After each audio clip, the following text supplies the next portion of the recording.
Benvinguts i benvingudes. Estem a la secció de turisme de Projectem TV. Què teniu pensat fer aquest novembre? El fred ja s'acosta i la tardor ja és aquí, però de propostes no ens en falten, oi, Josep Lluís? I tant, com no. Per on ens recomanaries deixar-nos caure? Doncs mira, si us agrada el món del càmping, teniu una cita ineludible a Barcelona. Es tracta d'una fira de caràcter internacional? Això ens diu el nom. La Fira Internacional del Caravaning es celebrarà a Barcelona del 3 a l'11 de novembre i enguany enceta la seva 30a edició. Déu-n'hi-do, i suposo que allà es pot trobar tot allò relacionat amb el món del càmping. Sí, abasta tots els segments, des de cases de fusta com mòduls, passant per els típics complements de càmping que utilitzem quan anem en família o amb els amics a aquest tipus de llocs. En definitiva, una proposta molt original i diferent per les persones que els hi treu aquest món del càmping, però també pels professionals. On podrem trobar més informació? Doncs mira, al web www.saloncaravaning.com.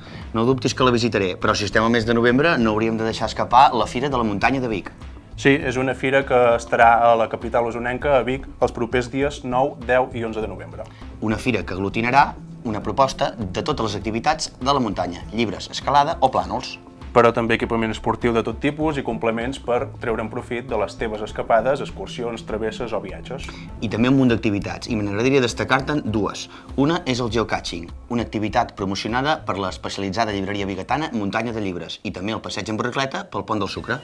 Has parlat de geocaching? Sí, saps en què consisteix? Doncs mira, més o menys. Sé que en català s'anomena geocerca i consisteix en una activitat a l'aire lliure en què mitjançant un localitzador GPS o tècniques tradicionals de navegació es cerca troballes, tresors coneguts com geocaches. Sí, és molt interessant i podreu trobar més informació al web vicfires.cat o bé enviar un e-mail a vic@fires.cat. Avui estem molt muntanyencs, no trobes? Càmping, fira de muntanya... Sí, potser que també giréssim el cap cap al Garrotxa per veure què ens proposen aquest final de novembre. Jo ja ho he buscat i he trobat la Fira de la Ratafia a Besalú. I què ens en podries explicar? Doncs mira que data de l'any 1993 i aquest any se celebra el dia 2 de desembre a Besalú en dos escenaris, la plaça de la Llibertat i la plaça de Sant Pere. I s'hi fa alguna cosa especial? Sí, un dels actes més importants, de fet, és l'elecció de la millor ratafia de l'any.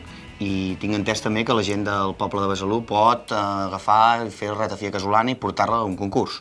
Sí, llavors una sèrie de jutges, de licorers, juntament amb representants de l'Ajuntament de Besalú, trien la millor ratafia de l'any, que serà la que es comercialitzarà a l'edició següent.